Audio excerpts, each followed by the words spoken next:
മലപ്പുറം കോട്ടക്കലിൽ മരിച്ച നിപ പ്രാഥമിക സമ്പർക്ക പട്ടികയിലുള്ള സ്ത്രീയുടെ പരിശോധനാ ഫലം നെഗറ്റീവാണ്. മഞ്ചേരി മെഡിക്കൽ കോളേജിൽ നടത്തിയ പരിശോധനയിലാണ് ഫലം നെഗറ്റീവാണെന്ന് കണ്ടെത്തിയത്. സംസ്ഥാനത്ത് നിപ സമ്പർക്ക പട്ടികയിൽ 498 പേരുള്ളതായി ആരോഗ്യവകുപ്പ് മന്ത്രി അറിയിച്ചു. സെപ്റ്റംബർ മാസം വരെ പ്രതിരോധ പ്രവർത്തനങ്ങൾ ശക്തമായി തുടരാൻ ആരോഗ്യവകുപ്പ് നിർദ്ദേശവും നൽകി. നിപ ബാധിച്ച് മരിച്ച 18 വയസ്സുകാരുടെ പ്രാഥമിക സമ്പർക്ക പട്ടികയിലുള്ള 78 വയസ്സുള്ള സ്ത്രീയാണ് ഇന്ന് കോട്ടക്കൽ ആശുപത്രിയിൽ മരിച്ചത്. ഇവരുടെ നിപ പരിശോധനാ ഫലമാണ് നെഗറ്റീവായത്.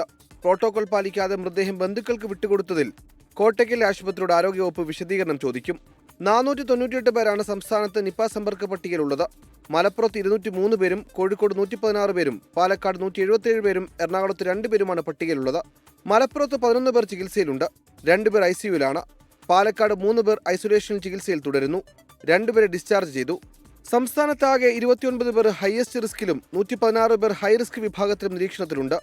നിപ സ്ഥിരീകരിച്ച രോഗി കോഴിക്കോട് ICUവിൽ ചികിത്സയിൽ തുടരുകയാണ്.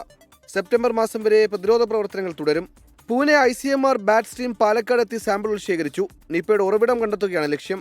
24 മലപ്പുറം. മറ്റൊരു വാർത്തയിലേക്ക്.